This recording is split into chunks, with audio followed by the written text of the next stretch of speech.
Hello नमस्कार, welcome to inculcate learning DElEd course 506 में आज 10th यूनिट को डिस्कस करेंगे। ये ब्लॉक 3 हम डिस्कस कर रहे हैं जिसमें हम इंक्लूसिव एजुकेशन के कॉन्सेप्ट को समझने की कोशिश कर रहे हैं, बिल्कुल डीप डाउन जाके। तो सबसे पहले हमने इंक्लूसिव एजुकेशन होती क्या है, इंट्रोडक्शन, वो सब बात की थी।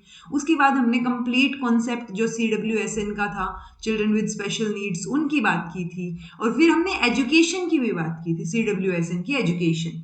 अब जो एजुकेशन में हमने बोला था कि हेल्प कर देंगे हम, या क्या क्या चीज़ें टीचर कर सकता है, तो वही सारी चीज़ें पर्टिकुलरली कि आप उन चीज़ों जो आप हेल्प करोगे ना, वो चीज़ें आप डेवलप कैसे करोगे। सो डेवलपमेंट की बात करेंगे, अडेप्टिव स्किल की, असिस्टिव डिवाइसेस की, और स्पेशल थेरेपीज क्या क्या हो सकती हैं, उन सब चीज़ों को आज हम डिटेल में डिस्कस करने वाले हैं। This is presented by me Raveena. Videos informative लगे तो इनकलकेट लर्निंग को लाइक शेयर सब्सक्राइब कर दीजिएगा।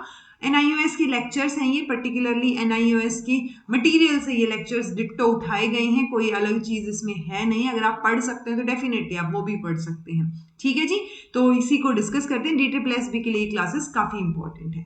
सो अडेप्टिव स्किल्स सबसे पहले डिस्कस करेंगे। तो अडेप्टिव स्किल्स का मतलब क्या है, तो अडेप्टेशंस की जब हम बात करते हैं ना, सो ये बेसिकली वो इजी वाले मेथड्स हैं जो पेरेंट्स या टीचर्स जो हैं वो बच्चे के अंदर इनकलकेट करना चाहते हैं ताकि उसकी लाइफ जो है वो थोड़ी सी सहूलियत वाली हो जाए। ठीक है, और हम बात किसकी कर रहे हैं, पर्सन विद डिसेबिलिटीज या फिर चिल्ड्रन विद स्पेशल नीड्स की बात कर रहे हैं हम। ठीक है जी, तो बच्चे जो हैं वो इनको अगर अच्छे से अप्लाई करते हैं नेचुरल सेटिंग में, तब जाके मतलब इनको अप्लाई करना चाहिए वाली सिचुएशन है, तो उनके लिए लाइफ जो है वो बेटर होगी, एक इंडिपेंडेंट लाइफ जो है वो जी पाएंगे। जब अडेप्टेशंस की बात आती है तो इसमें 3 चीजें, 3R को हम डिस्कस करते हैं, reading, writing and arithmetic. Okay, adaptation में जो स्किल्स हैं उसमें हम क्या करते हैं, जब स्किल सिखाने की हम कोशिश करते हैं ना, तो हम ये चाहते हैं कि जो बहुत कॉम्प्लेक्स टास्क है उसको हम इजी पार्ट्स में, स्टेप्स में डिवाइड करके उसको बेटर तरीके से बच्चों को सिखा पाए।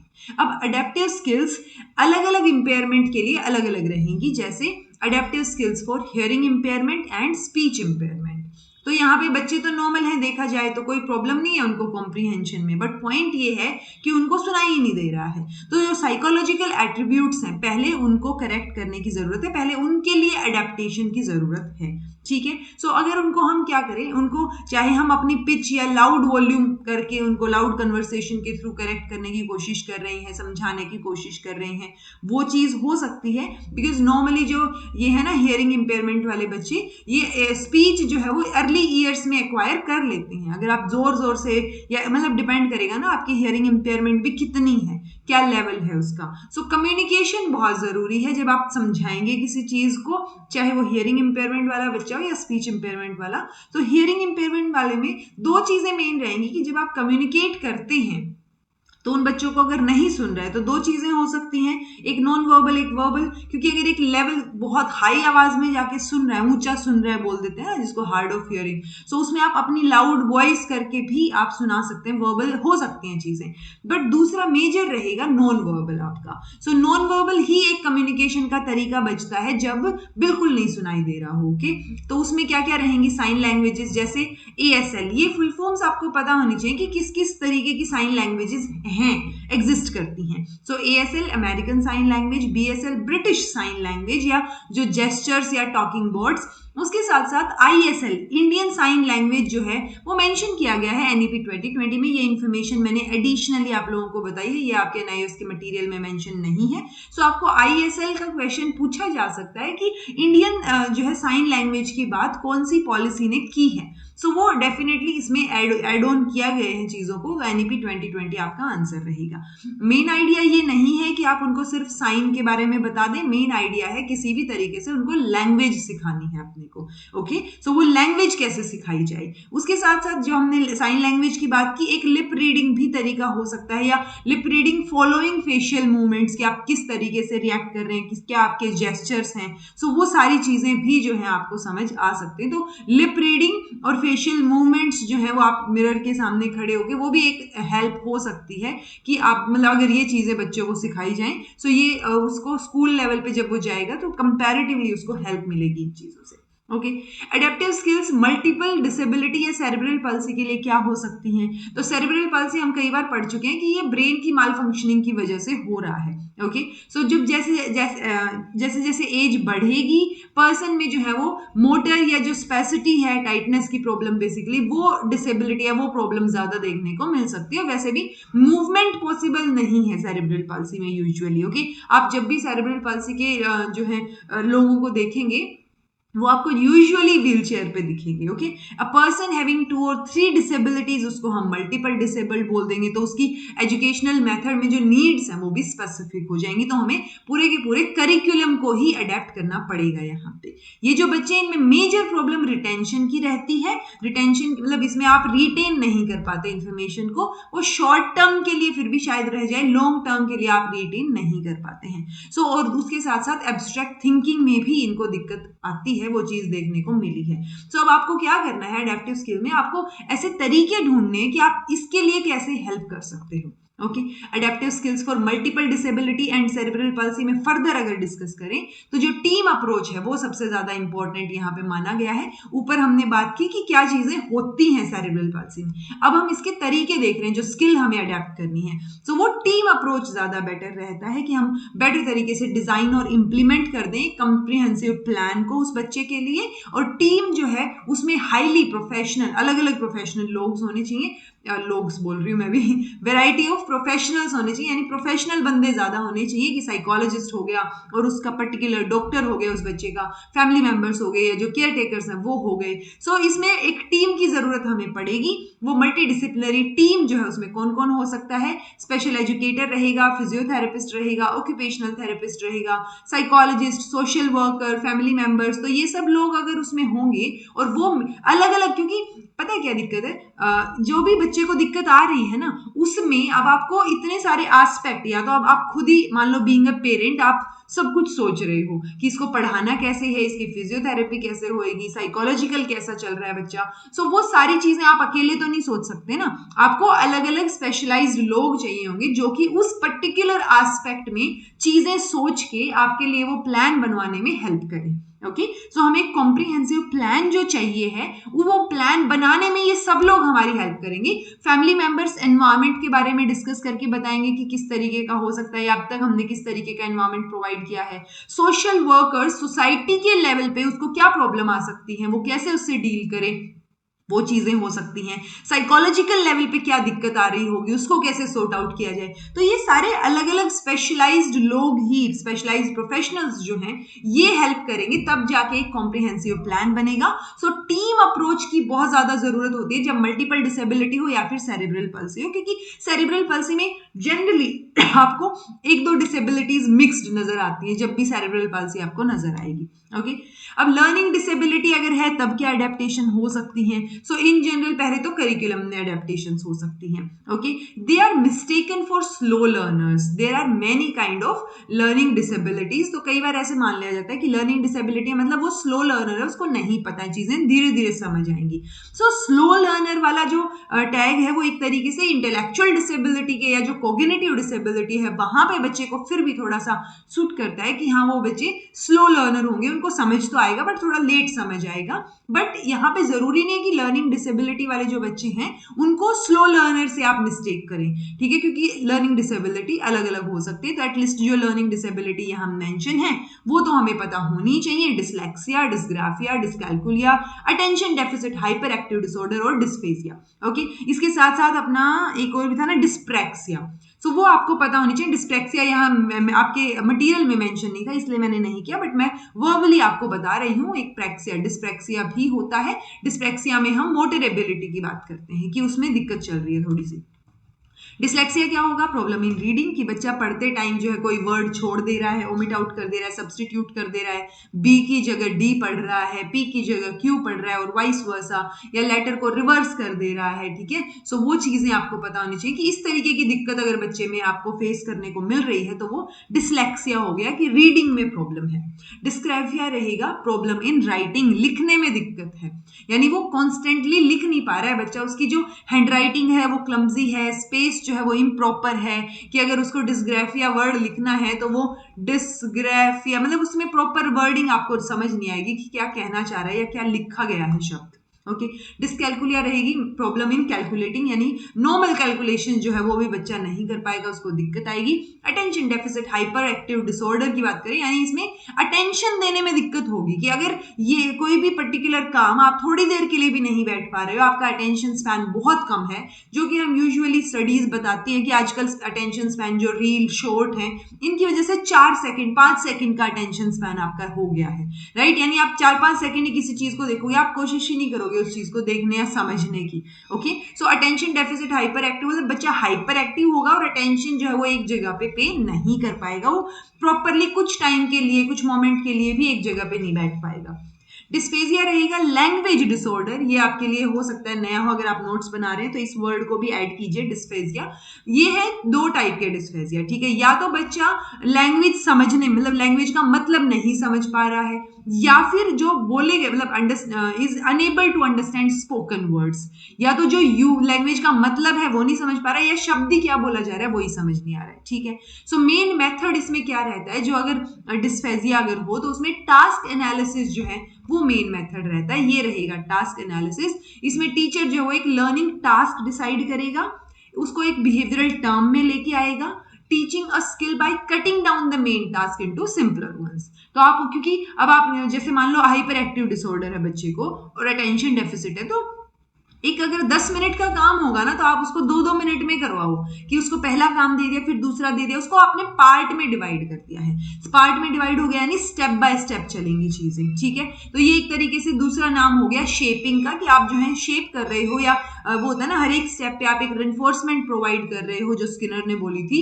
सो एक्वायरिंग फर्स्ट स्टेप, अगर आपने फर्स्ट स्टेप हासिल कर लिया 2 मिनट वाला, तो आपका अगले स्टेप के लिए आप मोटिवेट हो गए हो, ठीक है। तो वो प्यूपिल जो है वो ऑटोमेटिकली मोटिवेट हो जाएगा कि अब दूसरा काम करना है। सो उसको ऐसे नहीं लगेगा कि एक ही काम दिया है और वो आधे घंटे तक किए जा रहा है, उसको ऐसे लगेगा कि एक एक काम, छोटे छोटे काम उसको दिए गए हैं। स्ट्रक्चरल लेसन प्रेजेंटेशन भी हो सकते हैं, एक स्ट्रक्चर्ड वे में आप पार्ट्स में लेसन को प्रेजेंट कर रहे हैं। तो टास्क जो भी होगा उसको एनालाइज करना और किस तरीके से दिया जाना चाहिए वो रहेगा जब भी लर्निंग डिसेबिलिटी की बात आएगी।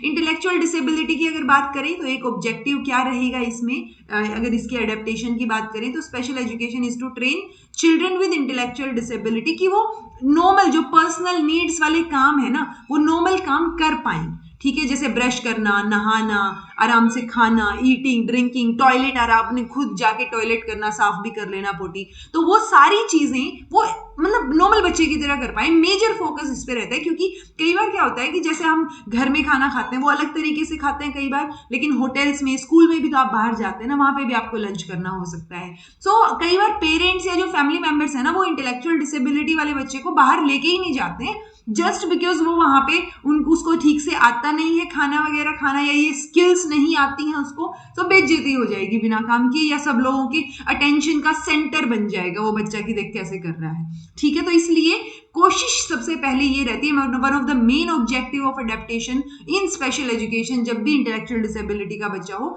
तो हम उसको पर्सनल नीड्स का ध्यान रखना सिखा रहे हैं, कि वो आराम से प्रॉपर तरीके से खाना खा पाए, पानी वगैरह पी पाए, टॉयलेट अच्छे से जा पाए, ब्रश कर, मतलब जो इन जनरल रूटीन वर्क है ना वो आराम से कर पाए, ठीक है जी।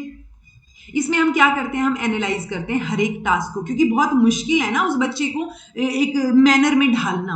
सो वो मैनर में ढालने वाली सिचुएशन कैसे आएगी, तो वो आएगी कि पहले आप टास्क को एनालाइज करते हो, फिर उसको टास्क एनालिसिस को यूज करते हो हर एक स्किल को छोटे छोटे पार्ट्स बनाने में, कि कैसे आप उसको सिखा सकते हो। फिर आप वो टीचिंग मटीरियल जो है उस टास्क के लिए क्या टीचिंग मटीरियल अप्रोप्रिएट होना चाहिए वो आप निकालेंगे। रेनफोर्सर्स के साथ आप हर एक स्टेप को फॉलो करेंगे, यानी बच्चे ने एक स्टेप पूरा कर दिया कि आपको सबसे पहले स्पून उठानी है, सो अगर उसने सबसे पहले स्पून उठा ली है सो वहां पे क्या होगा, उसको एक रेनफोर्समेंट मिलेगा, ठीक है, क्लैपिंग मिल गई, या आपने कोई अच्छे शब्द बोल दिए, या और भी कोई रिवॉर्ड, ठीक है। तो वो स्टेप बाय स्टेप पे आप रेनफोर्सर प्रोवाइड कर रहे हो कि बच्चा मतलब एक रिवॉर्ड की तरह बच्चे के सामने रहे, कि वो अगला स्टेप करने के लिए हैप्पी रहे, मोटिवेटेड रहे। ओके ये प्रोसीजर जो है कब किया जा सकता है, जब आप टीचिंग या फिर रीडिंग की बात कर रहे हैं, जैसे साइट वर्ड्स में टॉयलेट है, पॉइजन है, डेंजर है, या राइटिंग में जब डॉट्स आप दे रहे हो, लाइन दे रहे हो, एक्चुअल या जो अल्फाबेट्स हैं वो उस तरीके से। देन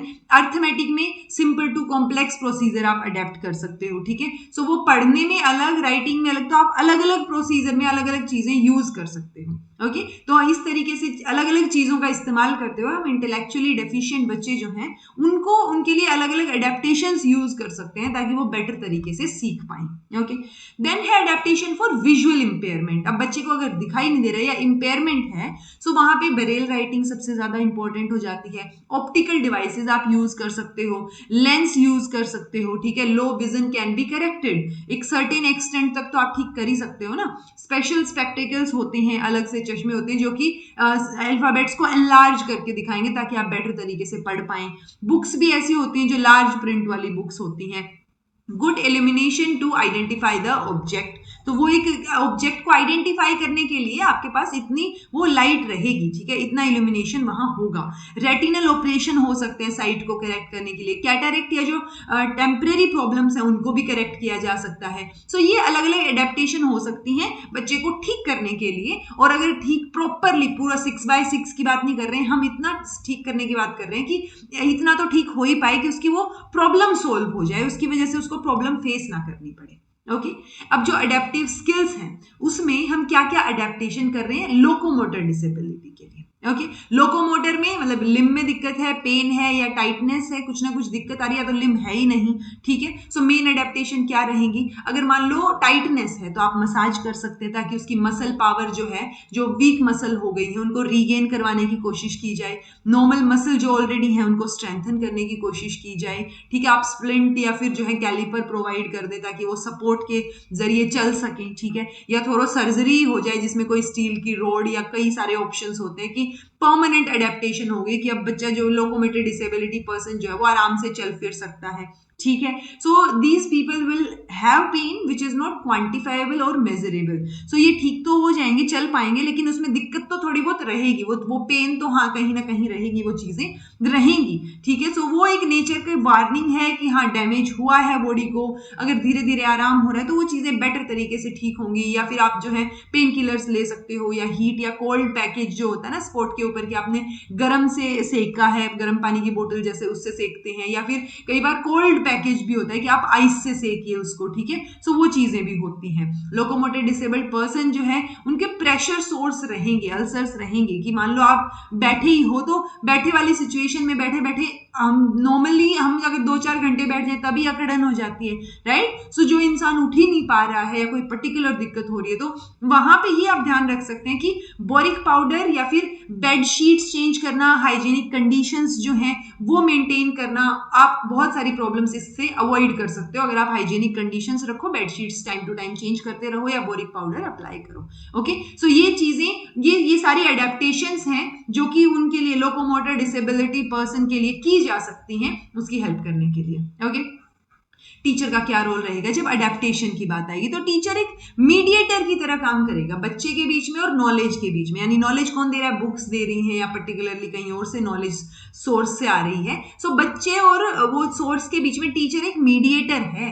जैसे सोर्स यहाँ पे एनआईओएस का मटेरियल है, आप लोग पढ़ रहे हो तो आप दोनों एनआईओएस के मटेरियल और बच्चे के बीच में मैं एक सोर्स हो गई ना, तो टीचर एक मैं एक मीडिएटर हो गई, तो टीचर जो है वो एक मीडिएटर का काम करेगा। ओके सो अगर एक एग्जांपल यहाँ पे इलिस्ट्रेशन दे रखी थी वही सेम जो हम कई बार डिस्कस कर चुके हैं तारे जमीन पर, कि टीचर उसकी प्रॉब्लम को समझ ही नहीं पा रहे थे, लास्ट में जाके फिर एक टीचर जो आमिर खान बने हुए थे वो समझते हैं और वो उस तरीके से उसको ढालते हैं सिचुएशन में। सो वो डिसलेक्सिया वाली जो प्रॉब्लम थी उसको समझ नहीं आ रहा था, जो रीडिंग डिसऑर्डर था वो लास्ट में जो तो अल्टीमेटली किसने पहचान की, उसको आइडेंटिफाई किसने किया, टीचर ने किया, ठीक है। सो वो जरूरी हो जाता है कि टीचर का रोल बहुत इंपॉर्टेंट है, कि टीचर जो है वो आपकी लाइफ को बना भी सकता है बिगाड़ भी सकता है, कि अगर अच्छा टीचर है तो आप मैथ से भी प्यार करोगे वाली सिचुएशन, और अगर नहीं समझ आ रहा है तो फिर वो एक नाइटमेयर की तरह ही लगेंगी आपको चीजें। ओके, तो एक टीचर जो है वो बहुत सारे तरीके से हेल्प कर सकता है। सबसे पहले स्टेप पे तो उस चीज को समझना, आइडेंटिफाई करना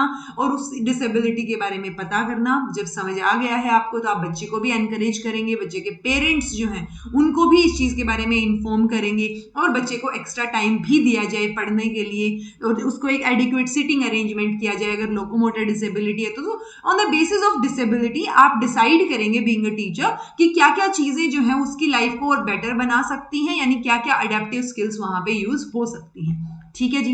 देन बात आती है असिस्टिव स्किल्स की। तो ये तो अडेप्टेशंस थी।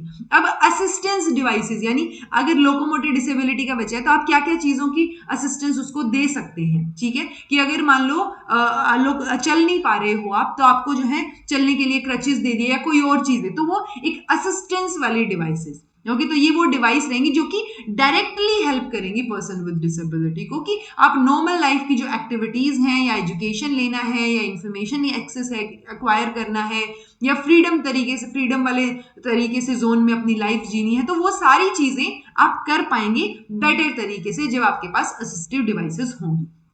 ठीक है जी। सो असिस्टिव डिवाइसेस जो हैं वो अनेबल करती हैं किसको, पर्सन विद डिसेबिलिटी को अपनी एस्पिरेशंस को फुलफिल करने के लिए। सो आप फर्दर डिसेबिलिटी से भी बच सकते हैं असिस्टिव डिवाइसेस का इस्तेमाल करके। कई बार क्या होता है ना कि आप असिस्टिव डिवाइसेस की तरफ नहीं जाते तो वो डिसेबिलिटी की कंडीशन और बढ़ती चली जाती है। ओके, सो ये अलग अलग टेबल या अलग अलग चीजें हैं। जैसे लोकोमोटर डिसेबिलिटी अगर है तो स्टैंडिंग फ्रेम हो सकते हैं। इसमें ऐसे आप अगर सर्च भी करके देखेंगे तो आपको ऐसे फ्रेम सा नजर आएगा कि आगे भी टेबल है, पीछे ऐसे गत्ता सा है, तो बीच में वो इंसान खड़ा है। तो वो स्टैंड होने के लिए, यानी उसको अब पूरा टाइम तो बैठा नहीं रहेगा ना, तो खड़ा करने के लिए पूरी सपोर्ट दी गई है, वो स्टैंडिंग फ्रेम है। स्प्लिंटर्स हो सकते हैं कि आपको, जैसे कई बार वो होता है ना कि मैंने देखा था, इसको भी आप एक बार सर्च करके भी देखेंगे तो आपको प्रॉपर फोटो भी नजर आ जाएगी। सपोर्ट के लिए ही है ये भी एक तरीके से। ओके, सेरिब्रल पाल्सी में आप वॉकिंग एड दे सकते हैं, व्हील चेयर दे सकते हैं। विजुअल इंपेयरमेंट में अबेस्कस हो सकता है, या ये बेसिकली आपको किस चीज में हेल्प करते हैं, कॉन्क्रीट तरीके से चीजों को समझने में। ओके, हियरिंग इंपेयरमेंट जो है उसमें आप हियरिंग एड दे सकते हैं, कम्युनिकेशन एड्स दे सकते हैं, कम्युनिकेशन बोर्ड हो सकता है, टॉकिंग बोर्ड हो सकते हैं। स्पीच इंपेयरमेंट में लिप रीडिंग एक तरीका हो सकता है, स्पीच मॉडल या observation of lip movement through mirror usage. तो आप मिरर में चीजों को बोल बोल के आप पहले देखेंगे कि लिप की मूवमेंट कैसे होती है, वो चीजें सीख के फिर आप उनको यूज कर सकते हैं। लर्निंग डिसेबिलिटी में बिग और अट्रैक्टिव अल्फाबेट्स हो सकते हैं ताकि आपको समझ आए क्लियरली कि भाई ये डी नहीं है, बी ही है। ठीक है, तो वो चीजें क्लियरली समझ आए लर्निंग डिसेबल्ड पर्सन को। या फिर मल्टीपल डिसेबिलिटी में आपके पास अलग अलग, मतलब ऑन द बेसिस ऑफ आपकी कौन कौन सी डिसेबिलिटीज हैं उस बेसिस पे चीजें प्रोवाइड करवाई जाएं, जैसे रैंप, गुड सिटिंग अरेंजमेंट या क्रचेज, वॉकर, व्हील चेयर, ये चीजें हो सकती हैं। इंटेलेक्चुअल डिसेबिलिटी में आप वो एक तरीके से क्या होता है, एक जिसमें हियरिंग इंपेयरमेंट या visual impairment required assistive devices, तो यहाँ पे पर्टिकुलरली कोई डिवाइस की जरूरत नहीं होती इंटेलेक्चुअल डिसेबिलिटी में। सो असिस्टिव डिवाइस की जरूरत यहाँ नहीं पड़ती क्योंकि बच्चा सिर्फ स्लो लर्नर है, उसको समझ आ जाएगा धीरे धीरे अगर उसको समझाया जाएगा तो। ओके, अगेन असिस्टिव डिवाइस में क्या रोल रहेगा टीचर का, बहुत सारा रोल इंपॉर्टेंट वाला रहेगा। ठीक है, फर्स्ट रोल जो है वो तो है अकोमोडेट करने का ही, कि क्लास को उनको, मतलब उन बच्चों को क्लास में अकोमोडेट किया जाए, बेटर तरीके से उनका सिटिंग अरेंजमेंट हो, एनवायरमेंट उनके हिसाब से बनाया गया हो, एक कंड्यूसिव एनवायरमेंट हमें क्रिएट करना है हर एक बच्चे के लिए। ओके, अगर ये क्वेश्चन, ये आंसर आप याद रख सकते हैं, मतलब इससे क्वेश्चन आ सकता है कि जो इंटेलेक्चुअल डिसेबिलिटी का अगर बच्चा है तो किस शेप में सिटिंग अरेंजमेंट होना चाहिए। सो यू या वाई शेप में होना चाहिए अरेंजमेंट। ओके, ताकि वो चीज समझ आ सके कि किस तरीके से, मतलब हर किसी को बोर्ड विजिबल हो और हर किसी को दिखें चीजें। ओके, और भी आप big colourful attractive teaching learning material use कर सकते हैं, चार्ट्स या बीड्स, फ्लैश कार्ड्स, ये सब यूज कर सकते हैं। इंडिविजुअल टीचिंग जो है वो हेल्प करेगी बच्चे को। मल्टीपल डिसेबल्ड या फिर सेरेब्रल पाल्सी वाला बच्चा है उनको, जिनमें सिर्फ मोबिलिटी की प्रॉब्लम है, वहां पे भी आप जो है ये यू और वाई शेप वाला अरेंजमेंट कर सकते हैं। एक बैरियर फ्री एनवायरमेंट आपको क्रिएट करना है। तो अगर मोबिलिटी की दिक्कत है और आपने ऐसे लाइन में बेंच लगाए हुए हैं तो, और जगह भी नहीं है दो बेंचों के बीच में, तो बच्चा कैसे जाएगा अंदर व्हीलचेयर पे अगर है तो एक बैरियर फ्री एनवायरमेंट आपको क्रिएट करना है जी। ओके। हियरिंग इम्पेयर्ड बच्चा अगर है तो उसमें आप जो है साउंड एम्पलीफिकेशन सिस्टम यूज कर सकते हैं कि वो जो वही हियरिंग एड वगैरह जिसमें उसको साउंड एम्पलीफाई होकर सुनाई देगी, कि उसको प्रॉपरली हमारी आवाज जो है वो अंदर जाके उस मशीन के थ्रू हाई हो जाएगी और हाई वाली वो सुन पा रहा है। ओके। विजुअली इंपेयर्ड के लिए आप वाइट केन या बेरेल मटेरियल यूज कर सकते हैं। स्पेशल टीचर जो है उसकी ट्रेनिंग होनी जरूरी है कि वो 2-3 डिसेबिलिटीज को कैसे साथ में मैनेज करें। ओके। कंबाइंड एफर्ट्स अगर देखें सभी टीचर्स के, तो वो एक स्पेशल स्कूल में वो ज्यादा फैसिलिटेट करते हैं डिसेबल्ड चिल्ड्रन को, बिकॉज सारे टीचर स्पेशल एजुकेटर्स हैं और वो जो है बेटर तरीके से उनकी प्रॉब्लम को या उनकी डिसेबिलिटी को समझते हैं। इसीलिए बीएड या एमएड आप देखेंगे वो स्पेशल में भी होती है, स्पेशल एजुकेशन में, कि बच्चे को अगर दिक्कत है तो आप किस किस तरीके से सॉर्ट आउट कर सकते हैं। ओके। अब एक एक करके अगर असिस्टिव डिवाइसेस देखें तो assistive devices for persons with multiple disability, जिसमें आपकी सेरेब्रल पाल्सी, लोकोमोटर डिसेबिलिटीज वगैरह आ गई। सो इसमें जब भी एक से ज्यादा डिसेबिलिटी हो तो उसको हम मल्टीपल डिसेबिलिटी बोलते हैं। पर्सन जो है वो इंटेलेक्चुअली डिसेबल्ड भी हो सकता है प्लस विजुअली इंपेयर्ड भी हो सकता है, यानी एक से ज्यादा हो गई है। सो एक और पर्सन हो सकता है जो कि फिजिकली हैंडीकेप है प्लस उसको सुनाई भी नहीं दे रहा है, हियरिंग इंपेयरमेंट है। ठीक है, तो ये जो मल्टीपल कंडीशंस एसोसिएट हो गई है ना, इससे प्रॉब्लम्स और थोड़ी सी बढ़ जाती हैं हमारी। ओके। तो यहां पे असिस्टिव डिवाइस क्या होगी ताकि वो इंडिपेंडेंटली काम कर सके। सो यहां पे असिस्टिव डिवाइस रहेंगी कि वो टॉयलेट पे कंफर्टेबली बैठ सकें, तो पोटी चेयर हो सकती है उनके लिए। ठीक है, व्हील चेयर्स या वॉकर हो सकते हैं, रैंप हो सकते हैं, क्रचेज हो सकते हैं, ट्राई साइकिल्स हो सकती हैं, ताकि वो खुद मूव करें। यानी इंपेयरमेंट तो है बट वो डिसेबिलिटी ना बने, राइट। सीपीच ये भी जो भी सेरेब्रल पल्सी वाले बच्चे होंगे उनको आप जो है होल्ड अडेप्टेड जो है क्या ये टूथब्रश या थिक पेन, एक गुड ग्रास्प के लिए आप थोड़े मोटी चीजें दे सकते हो, कि अगर पेन पतला हो ना, एक 2 रुपए वाला पेन होता है, एक मोटा पेन है, सो मोटे वाला पेन वो बेटर तरीके से पकड़ पाएंगे, तो वो चीजें हो सकती हैं। ठीक है, वेस्टर्न टाइप के टॉयलेट्स हो सकते हैं, ये कॉस्ट इफेक्टिव, रिपेयरेबल और इजीली अवेलेबल हो चीजें, कहाँ पे एनजीओ के पास या गवर्नमेंट स्कीम्स में फ्री ऑफ कॉस्ट वो चीजें अवेलेबल होती हैं। ठीक है, लाइट वेट बिलो नी ब्रेसेस, यानी अगर चला नहीं जा रहा है तो नी के नीचे ब्रेसेस लगेंगे बट वो लाइट वेट होंगे तो आप चल पाएंगे, दिक्कत कम होगी आपको। ओके, वॉकिंग फ्रेम्स हो सकते हैं, कैलिपर हो सकते हैं, कॉर्नर चेयर सुटेबल रहेगी, जो कि जो है ऑर्डिनरी चेयर यूज नहीं कर सकते, तो कॉर्नर में उनकी अलग से चेयर होगी उस पर्टिकुलर चीज की। ठीक है, विजुअल इंपेयरमेंट में देखेंगे तो ब्लाइंड पर्सन जो है इज अ पर्सन जो कि ब्लाइंड है, मतलब देख ही नहीं सकता, उसकी आई साइट है ही नहीं, जो कि एसेंशियल होती है देखने के लिए चीजों को।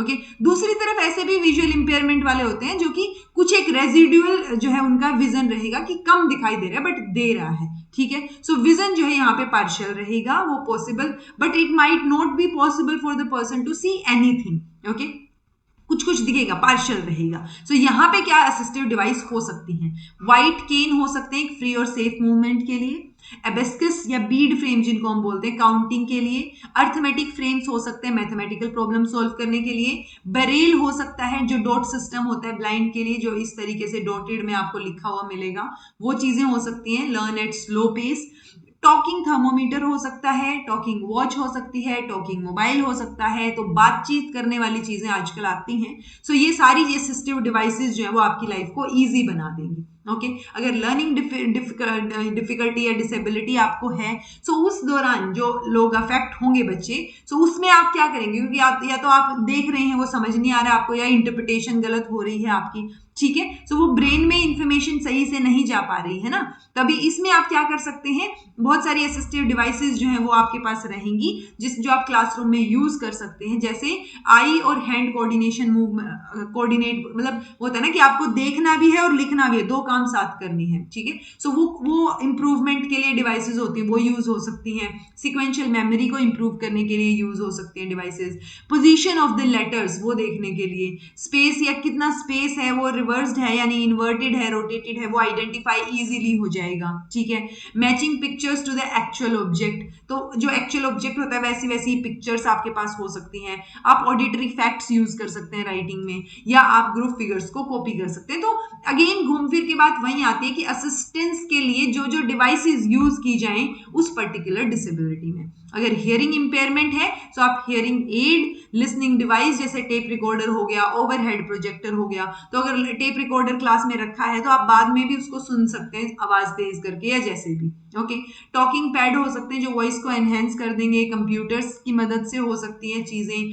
Teaching the child spelling words via overhead projectors, जो कि नॉर्मल इंटेलिजेंस वालों के लिए यूज किया जाए कि नॉर्मल इंटेलिजेंस वालों आप क्या कर रहे हैं, एक वो आप चाइल्ड स्पेलिंग वर्ड आप बच्चे को कैसे सिखा रहे हैं, स्पेलिंग जो है वो ओवरहेड प्रोजेक्टर से सिखा रहे हैं, ठीक है। सो वो असिस्टिव डिवाइसेस रहेंगी। ओवरहेड प्रोजेक्टर इज लाइक आप प्रोजेक्ट कर रहे हैं ना, कोई चीज विजुअली दिखा रहे हैं। और हियरिंग इंपेयरमेंट है तो आपकी लिप रीडिंग प्लस अगर सामने विजुअल भी है तो वो बेटर तरीके से सीख पाएगा बच्चा। ओके, स्पीच इंपेयरमेंट में भी अगेन बहुत सारी डिवाइसेस हो सकती हैं, जैसे यहाँ पे साइन लैंग्वेजेस हैं अपने पास बहुत सारी, ठीक है, ASL, BSL, ISL जो मैंने अभी आपको बताया था, ठीक है। असिस्टिव डिवाइसेस जैसे कम्युनिकेशन बोर्ड हो सकता है, फिंगर सिग्नल्स या फिर talking board, flash cards, charts, ठीक है। कुछ एक साइट वर्ड्स यूज किए जा सकते हैं, जैसे टॉयलेट के लिए होता है ना कि इस तरीके से वो ऐसे करके फीमेल बनी होती है तो वो फीमेल टॉयलेट है, ठीक है।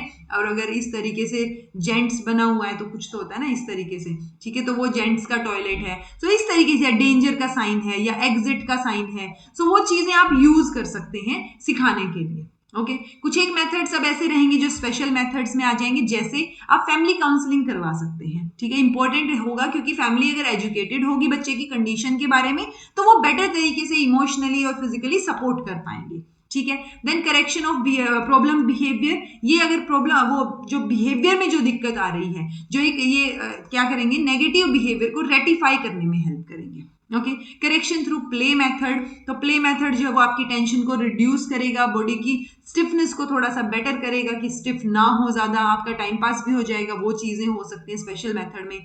योगा एक तरीका हो सकता है, ठीक है, डिसेबिलिटी को रिड्यूस करने का, पर्सन को फिट करने का, ठीक है। करेक्शन ऑफ स्पीच प्रॉब्लम, उसमें भी आपको थेरेपी करवानी पड़ेगी, स्पीच थेरेपीज वगैरह उसमें आ जाएंगी। फिजिकल या मेंटल स्टिमुलेशन हो सकता है कि फिजिकल वेलबींग और जो इंफॉर्मेशन स्टोरिंग है वो आपकी एनहेंस हो जाएगी इसमें, ठीक है, कि आपसे ऐसी एक्सरसाइजेस करवाई जा रही हैं जो आपके फिजिकल और मेंटल लेवल को एनहेंस करेंगे, मतलब यूज होगा वो कि आप फिजिकली इधर उधर जा रहे हैं या मेंटली भी आपको दिमाग लगाना पड़ रहा है, तो जैसे पजल सोल्व करते हैं ना उस तरीके से कि आप खेल भी रहे हैं, खेल खेल में चीजें सीख रहे हैं। मेथड ऑफ एक्सरसाइज हो सकता है कि आप एक्सरसाइज की वजह से मेंटल और फिजिकल स्ट्रेन कम होगा। जैसे कई बार होता है ना, हम नॉर्मली भी, जो नॉर्मल इंसान है वो भी अगर पहले दिन दौड़ के आए तो उसको पेन हो रहा होगा कहीं कहीं, ठीक है, सब कुछ दुखने लग जाता है, बट 2-4 दिन के बाद, हफ्ते के बाद आप यूज टू हो जाते हैं। सो वही चीज है, अगर एक्सरसाइज रूटीन में चलती रहेगी तो वो फिजिकल स्ट्रेन और मेंटल स्ट्रेन कम हो जाएगा। इंप्रूविंग एज अप्रोप्रिएट एक्टिविटीज, सो यहाँ पे और फर्दर आप जो है एज के बेसिस पे अलग अलग एक्टिविटीज करवा सकते हैं कि डिसेबल्ड पर्सन की एज क्या है। Then correct positioning and carrying method, कि करेक्ट पोस्चर क्या होना चाहिए जब कोई इंसान फिजिकली डिसेबल्ड है, सो उस बेसिस पे आप उसको समझाएंगे, उसकी प्रैक्टिस करवाएंगे कि करेक्ट पोजीशनिंग या पोस्चर आपका क्या हो सकता है, ठीक है जी। सो ये बहुत सारी अडेप्टिव डिवाइसेस, असिस्टिव डिवाइसेस, उसके बाद अडेप्टिव में तो हमने वही तरीकों की ही बात की है, असिस्टिव में हमने पर्टिकुलर डायरेक्ट जो है डिवाइसेस की बात की है जो कि हेल्प करेंगी डायरेक्टली, और उसके साथ साथ जो अपना स्पेशल मेथड्स क्या क्या यूज किए जा सकते हैं जो कि हेल्प करेंगे ताकि बेटर तरीके से इंक्लूजन भी हो पाए और चीजें सुधर पाए। Okay, so this was all about today. I hope आपको कुछ तो समझ आया होगा। कुछ भी समझ आया है तो कमेंट करके जरूर बताइएगा, नहीं समझ आया तो पूछ लीजिएगा, we can discuss it. And this was all about today. Thank you so much for watching. Be happy, keep smiling, subscribe to Inculcate Learning because it is absolutely free, and be consistent in your efforts.